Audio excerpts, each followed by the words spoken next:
avanza mucho más rápido que el derecho. Siempre el derecho viene atrás, siempre. La fertilización asistida, eso, recién ahora acá se pone en el código. Y nosotros decimos, de la concepción en el vientre materno comienza la existencia de la persona. Y el WhatsApp menos. No, WhatsApp menos. No, porque... WhatsApp para... O sea, pero también por eso, WhatsApp sería otro principio de prueba, pero no está específicamente establecido. Como dijo Bernardo, si eso tiene otro sustento probatorio, vamos. Va para adelante, si no, ojo, Por eso, muchachos, está claro, inciso segundo, libro de obra, al comitente, yo digo esto, digo esto. Después, si tenemos que bailar, una constancia. ¿La fotografía? La fotografía también sirve, también tiene una actuación notarial. ¿Pero a qué te referís? Como prueba. Como prueba del Sí, la fotografía. Ahora se usa mucho eso. Fotografía, pero con actuación notarial para darle respaldo. Sí, una pregunta ahí. Sí. Esto de notificar comitentes. ¿Cómo? Respecto de notificar comitentes. Hay cosas que vamos escribiendo con avance de obra. Y usted es un comitente que no quiere firmar la notificación. Le pregunto porque me ha pasado. Dos testigos que firman que no quiere firmar. Que no quiere firmar. Le vas con dos personas y se firme que no quiero firmar. Bueno. Y ahí nomás le manda la carta delegándote, porque va a tener quilombo. Seguro. No sé, ya está. Fácil. Un inconveniente va a Él tiene que ir con el escribano. ¿Cómo? Él tiene que ir con el escribano. Y podés ir con el Sí. escribano, un escribano te cobra 1.000 pesos. Claro. Un escribano te cobra 1.000 pesos. ¿Cuánto? 1.200 pesos cada vez. Me dice, bueno, depende de qué escribano. No, dos tipos de Dos tipos, claro. Se niega a firmar y firma el otro dos abajo. Por lo menos te pasa. Exacto. Bueno, Bueno, seguimos. Otra obligación del contratista: proveer los materiales adecuados que sean necesarios para la ejecución de la obra o el servicio, excepto que algo distinto ya sea pactado o resulte de los usos. Usar diligentemente esos materiales, sean provistos por el comitente, e informar inmediatamente en caso de que esos materiales... Perfecto, gracias Juan Carlos. Usar diligentemente los materiales e informar inmediatamente en caso de que esos materiales sean impropios o tengan vicios. Bien, otra vez el deber de información presente. Ejecutar la obra en el tiempo convenido, o servicio, obra o servicio en el tiempo convenido, o en su defecto en el que razonablemente corresponda según su índole. Otra vez el tema de la razonabilidad es interpretable. En cuanto a las obligaciones del comitente, son menos, es pagar, principal obligación, pagar la retribución, y después habla de un deber de colaboración, proporcionarle al contratista o prestador la colaboración necesaria conforme las características de la obra o servicio, y, como otra obligación, recibir la obra si fuese ejecutada conforme lo dispuesto en el 1256. 1256, de acuerdo a las obligaciones que tenía ese contratista con el comitente. Habla del tiempo, la forma, bueno, lo que ya mencionamos recién. En cuanto a recepción de obra, ahora enseguida tratamos lo que es recepción provisoria y definitiva y la modificación del código.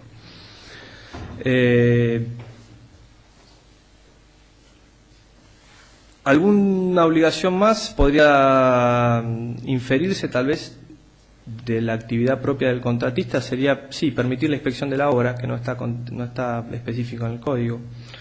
En ese artículo está en el 1269. Y también un deber de custodia sobre los materiales que tenga en la obra, como otra obligación a cargo del contratista. Él tiene un deber de custodia, exacto. Se supone que también dentro de los costos de la obra estaría lo que es el gasto de sereno, que sería el que controla la obra, y bueno, él sería también el que tiene un poco el control, digamos, ¿no?, de los materiales. Estaría dentro de un coste, digamos, del contratista.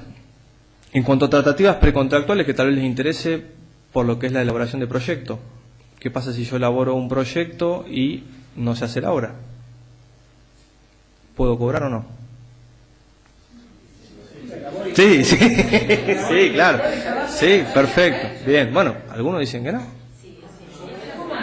Algunos lo asumen a la eficacia del proyecto, si el proyecto empezó a ejecutarse, si era solo el proyecto y la obra estaba encargada a otra persona. Algunos lo discuten, Pero bueno, perdón, ¿ingresado en la municipalidad o no? No importa. Elaborado o ingresado. Ingresado se supone que ya vas a tener seguramente un derecho a retribución. Elaborado solamente. Uno tiene derecho a cobrar los costos que insumió ese proyecto, el trabajo que hizo. Bueno, Cuando la obra se está materializando, algunos opinan que no. se supone que el plano está presentado ante la autoridad con el bondille. Ahí estamos hablando de ya presentado. Está bien, eso está presentado, perfecto, sí, ya le dije que sí. Ahora, si el proyecto se elaboró y no llegó a presentarse, ¿qué pasa? Ese es el caso, antes de la presentación. Algunos dicen que no. Yo estoy a favor de que sí, no solo para el arquitecto, sino también para un martillero que presenta dos partes y después lo celebran por afuera del negocio y ya, yo lo junté todo y no cobro un peso. Ah, bueno, sí. ¿Se puede asimilar a una obra no terminada, pero en ejecución? O sea, una obra intelectual en ejecución, no terminada. Por supuesto, sí, se puede asimilar, sí, ¿por qué no? Pero hay discusiones en la doctrina y en la jurisprudencia también hay algunos fallos que dicen que no. Por eso se los planteo y obviamente yo sé que usted me va a decir que sí. Se hizo, claro. Se puede Bueno. materializar o se puede interpretar como anteproyecto. También. Por eso es una tratativa preliminar o responsabilidad precontractual. Así se la define. Teóricamente también, que si el plano municipal o el expediente municipal no es la documentación del proyecto. No, bueno, no, claro. El proyecto es otra cosa. Sí, sí. Una cosa es la presentación municipal. y otra Digamos que la cosa presentación le daría como más un principio de ejecución. Tal vez le da más ejecución a ese proyecto. Más seguridad que cobren, digamos, entre comillas, ¿no? Ya de caso. Con el tema de la guarda de la obra. Sí, ¿Ahora siempre de contratista o sí. si están las dos figuras, ¿quién me cae esa responsabilidad? Me pedí a mí, para mí contratista. Pero por ejemplo no hay un solo contratista, hay otras chicas que son varios contratistas. ¿Quién es el responsable? Pero ¿por qué varios contratistas? Hay varias funciones dentro de ese contrato. Bueno, depende de qué función tenga. Yo creo que si hay uno principal o hay uno que está encargado de la obra, por decirlo de alguna ¿Está manera. establecido por contrato o se interpreta por el código? Habla de contratista. El código. No, habla de contratista. Por eso habla de contratista. Bueno. Sí, claro que sí. Bueno, por eso justamente lo que hablamos al principio y lo que venimos charlando. Hay pautas interpretativas que son muy amplias. Habla de contratista, no me dice qué tipo de contratista. Y eso hay que verlo en el caso concreto. En el hecho, ¿quién tenía la custodia? A ver, ¿quién era el que se encargaba de controlar? Eso, habrá testigos o habrá un contrato que diga, bueno, yo me encargo de la custodia, o yo tengo a cargo los materiales, o yo no me encargo. Claro. En un contrato de locación de obras, en un artículo se pone que el contratista sea responsable de los Bueno, ahí se pondrá, Juan Pérez es el responsable. El deber de custodia. Esta es la figura del seguro también. También, bueno, sí, obvio. Particularmente los contratos que elaboro, pongo que yo estoy ajeno a eso, que el comitente es el encargado Perfecto. de custodia. Está bien. Está bien. Estamos hablando de eso. Está pactado. Va a la libertad de contratación que hablamos al principio. Hay un principio que está presente en todos los artículos, es la libertad de contratación, autonomía de las partes para fijar determinadas pautas en base a lo que ellos convengan. Y después será el juez el que interprete otra cosa, en caso de que haya desacuerdo o en caso de que no haya algo claro. ¿Mm? Perdón, en ese caso, si uno con digamos, la libertad de poder hablar bien con el comitente y plantearle la situación que suele suceder con los contratistas, ¿puede en el contrato también, de común acuerdo, fijar algo que tenga que ver con el tema de la no responsabilidad por la eficacia de la construcción? Por ejemplo, En cuanto a la no responsabilidad, ya es más discutible porque ya hay artículos en el código que te dicen, bueno, vas a ser responsable por tal o cual supuesto. pero pasa en la realidad, y me está pasando la última semana, de hablar con los comitentes y hacer reflexiones sobre los albaniles que estaba teniendo, y el mismo comitente me dice a mí, por favor, Estela, firmá, redactá algo donde yo te desligue las responsabilidades con respecto al albañil, porque yo soy albañil igual, por un compromiso lo tengo que tener, aunque no sea de lo mejor. Y te puedo asegurar que él mismo me lo ofrecía. No, está bien. Yo digo, pero yo no sé si tiene validez. Para mí está en la norma del código primero. Si el código fija que hay responsabilidad... No, está bien. Si el... Eso es una cosa. Después, el código también habla de que cuando hay dependencia jurídica remite a la norma de derecho laboral, por ejemplo, en cuanto a la relación, digamos, entre el albañil y el que lo contrató. Ahora, si estamos hablando ya de cláusulas que exoneren de responsabilidad, ya me parece que nos metemos en un terreno que va a tener un freno por las normas que tenga el código. Si el código dice que es responsable y no dice nada salvo pacto en contrario, Pero si ella le hace no. firmar el cuaderno de obra por triplicado al comitente diciéndole que sea albañil, no es pero aún así no me quedo tranquila porque hoy día él es el propietario, pero el día de mañana él vende eso y ahí está el problema. Si después interpreta de acuerdo al código y dice, bueno, el código dice esto, y usted combinó esto, bueno, pero el código decía esto. Usted sabía que decía esto. Es así. Por supuesto, es un principio de prueba. La responsabilidad se dice 10 años del arquitecto por una obra. De un arquitecto estamos... No. 10 años, sí, determinada. Sí, eso, ¿no lo hablan con Rodrigo eso? ¿Lo que es responsabilidad? Se fue por la rama. Sí. Prescripción, bueno, sí, se modifica. Se modifica 1 año por vicios redivitorios, vicios ocultos. 3 si es contrato de consumo. Por eso también es importante la calificación del contrato en cuanto a si es consumo o no. Después lo que es el contrato de obra, en cuanto a los sistemas de contratación, los trata específicamente en determinados artículos. Ustedes seguramente lo conocen mejor que yo. Lo que es ajuste alzado, lo que es unidad de medida y lo que es coste y costas. En principio dice que si no hay convenio expreso va a haber un ajuste alzado. Bien, o sea, una retribución global por el total de la obra. Puede haber una variante en cuanto a que sea absoluto, se fije el precio, o relativo, si hay una pauta de actualización, recomendable tal vez por los periodos inflacionarios. No solamente por los aumentos, sino por las variaciones en obra. También por la variación de la obra. Exacto. Que incluso también hay un artículo que ahora vamos a ver en cuanto a si la variación de obra implica más de 1/5 de la parte del valor de la obra, el comitente por ahí dice, me voy. Y el sistema de unidad de medida en el 1266, que distingue lo que es la unidad simple de la unidad o medida total, cuando dividimos una obra en unidades y le asignamos un valor y un valor total o no. Bueno, eso lo saben mejor. 1266 para lo que es unidad de medida, 1262 en cuanto a ajuste alzado, y si hablamos de coste y costas 1263. No, nada. Yo tampoco me sé los artículos porque... ¿En qué sentido? El tema de los honorarios. Sí. Bueno, libertad de contratación, ya lo dijimos. Libertad de contratación entre las partes. Incluso por lo que es la percepción, sí. eso es una retribución, porcentaje de obra. Bueno, ese es el de coste y costas, ¿no? Tiene una retribución porcentual al valor de los materiales, al valor de la obra. Ahí sí hay un porcentaje variable, determinable el precio, a lo que se resulte del valor de la obra. Hay libertad de contratación, incluso estos 3 sistemas son 3 sistemas, puede haber otro.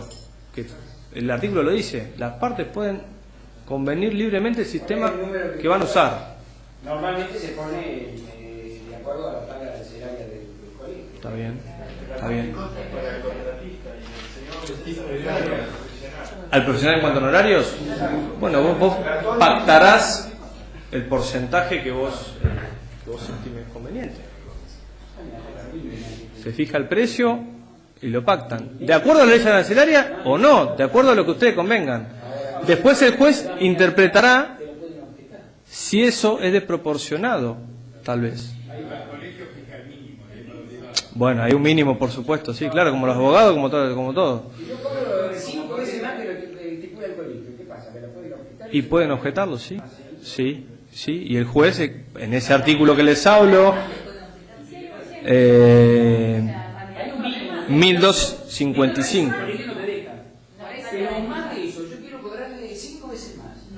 ¿Qué pasa con eso? No, si quiere cobrar 5 veces más, te lo pueden objetar. Dice, no, eso no es lo que dice la ley arancelaria o no es lo que se estipula en los usos y costumbres. Vamos a la justicia. Y el juez, equitativamente, va a estipular una retribución. De acuerdo a los usos y costumbres, leyes, etc. Vamos de a uno, porque si no, no nos vamos a entender. Levantamos la mano y vamos respondiendo. ¿Alguna duda? Nada. Bien. Hay un principio, como hay una libertad de fijación, hay un principio de invariabilidad en cuanto al precio. Es una modificación que introduce el nuevo código.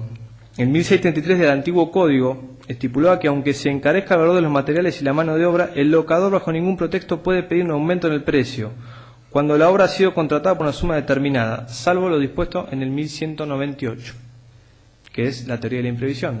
La tiene en cuanto a si por circunstancias extraordinarias, ajenas a las partes, se encareciera una de las prestaciones o se fuera a la estratosfera uno de los precios, bueno, las partes pueden sentarse a negociar de vuelta y ver qué precio estipulan. El nuevo código en el 1255, si bien mantiene esto, o sea, mantiene el tema de la posibilidad de que haya circunstancias extraordinarias que varíen el precio, suma a ese valor de materiales y mano de obra, en cuanto a que se encarezca, suma también lo que es el trabajo o el servicio prestado, que se pueda encarecer, que antes no estaba. Entonces, ante eso, sí, el precio es invariable, pero si hay imprevisión, si hay circunstancias extraordinarias, ajenas a las partes, que cambien el juego, bueno, ahí podemos cambiar. Cede esa invariabilidad del precio, ¿no? De la obra. Bueno. Se quitamos, claro. Y sí, bueno, por supuesto. También hay juego al deber de informar, Ahora lo vamos a ver. Pero en ese caso no tendría que haber un contrato originario como hacemos todos y después ampliatorios, sucesivos en relación a las modificaciones que se puedan. Sí, por supuesto. El nuevo código va a poner un tope. Si la variación es más del quinto del valor, te puedo rescindir el contrato. Ahora lo vamos a ver. Salvo que yo lo acepte, es la facultad del comitente. Yo puedo extinguirlo, puedo no. Vamos, a ver, vamos a hacer la variación. Hay que hacer esto porque mirá, si no, esto más del quinto. Bueno, vamos adelante. Firmamos, listo. Si no, bueno, facultad para extinguirlo. Perfecto. Ahora lo vemos. Variaciones necesarias en el proyecto de obra. Comitente puede introducir las variantes que no impliquen cambiar sustancialmente el proyecto. Y el 1264 va a decir, atenti, principio de invariabilidad de la obra prevista para el contratista, sin la autorización del comitente. Excepción. Cuando las modificaciones sean necesarias para ejecutar la obra conforme las reglas del arte y no hubieran podido ser previstas al momento de la contratación. O sea, principio de invariabilidad, salvo autorización, excepción. Esto va de acuerdo a las reglas del arte, hay que hacerlo. Ahora, si las variaciones, también ese mismo artículo dice, que lo que charlamos recién, superan la quinta parte del precio pactado, el comitente va a poder extinguir el contrato comunicando su decisión con un plazo, que son 10 días, desde haber conocido la necesidad de modificación y el costo de la misma. Ahí ustedes, o estamos hablando del contratista, bueno, son 10 días el plazo que tiene para comunicarlo. ¿Qué pasa si no lo comunica?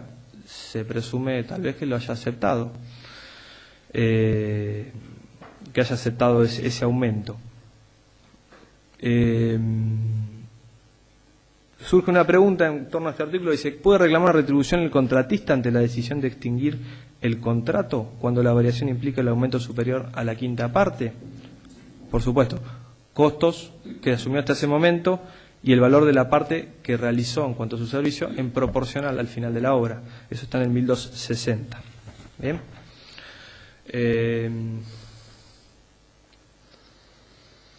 Vamos a pasar algunas cosas, si no se va a hacer muy largo. La extinción por imposibilidad de ejecución también está regulada en el nuevo código. El 1267 va a hablar de que si el contrato se extingue por imposibilidad de ejecución sin culpa de las partes, el contratista va a tener derecho a una compensación equitativa a la tarea efectuada. Otra vez, equitativa. Sí. ¿Y la comunicación hay un plazo de 10 código de plazo para comunicar? En cuanto a la variación mayor del quinto, ¿estamos hablando? Pero me recibe el contrato, hay un plazo. 10 días. 10 días. Ese es el plazo. Ese es el plazo que dice. Desde que conoció la modificación y el costo. Firma. Escrito. Es un plazo. Escrito. Y 10, sí, es poco. Me quedo sin... Es poco. Sí. Sí.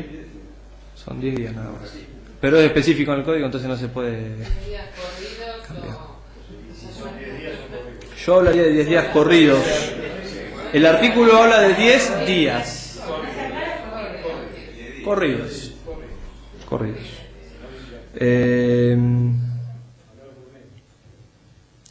Acá hay una diferencia en cuanto al derecho del pago del contratista con el código anterior.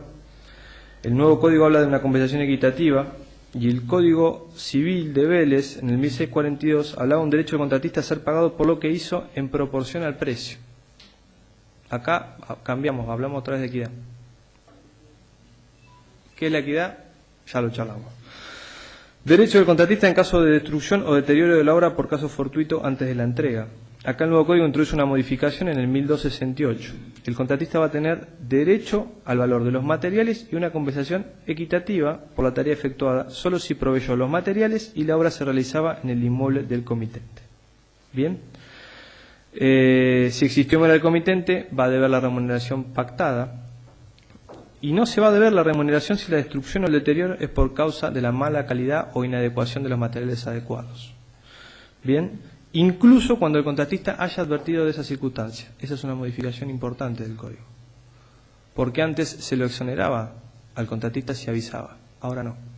Por más que avises, si el material es inadecuado o es impropio, adentro. Sabía que no tenía que usar. Bien. Vamos a entrar en lo que es aceptación o recepción de la obra. Sí. La otra, el elemento probado determinante objetivamente es la relación de precio de una que los valores sean superiores a una quinta parte. Yo después si tengo que ir a un juicio tengo que probarlos. Por supuesto. O sea, que tengo que demostrarle que fueron superiores, a la quinta parte.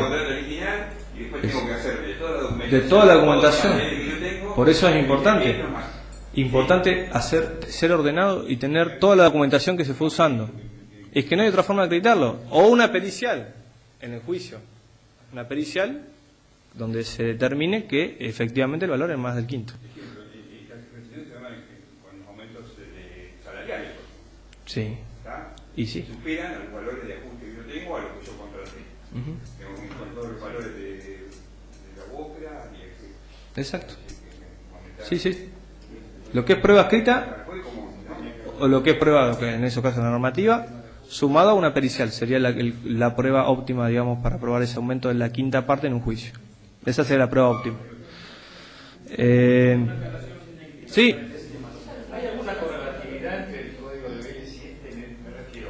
Este es el anterior mejorado, mantiene Me adelanto al final. No, pues digo que el 1646, sí. por decir algo, No, bueno. ¿es el 1646 reformado o cambió? No, cambia el número del artículo. Estamos hablando de una regulación en el 1646-47 del Código de Vélez y un número de articulado 1200 y pico en 1251, a partir de 1251 en el Código Nuevo. Se reduce el número de artículos en el Código Nuevo al Código Viejo. Hay una tabla de correlatividad que se publicó, si quieren yo después se las alcanzo acá al colegio, que publicó la ley de justamente la correlatividad de los artículos, que era 1646, por eso yo a veces cuando hay modificaciones les marco cuál era el anterior y cuál es el nuevo.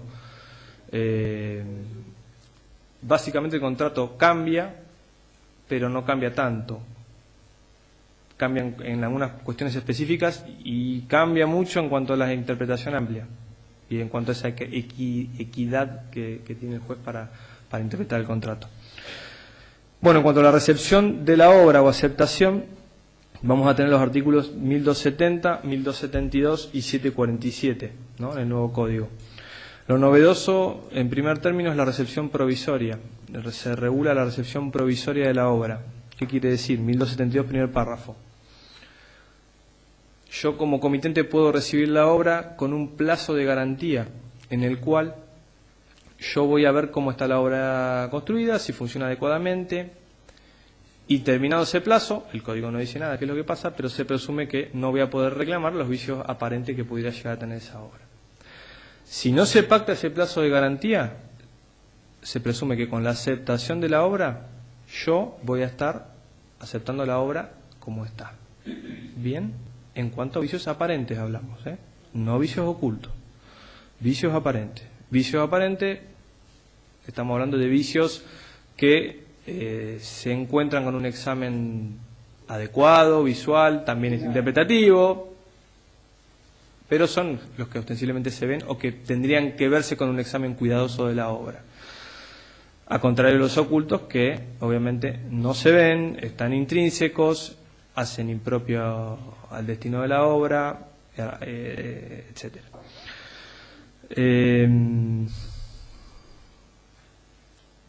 Sí. Se regula el plazo de garantía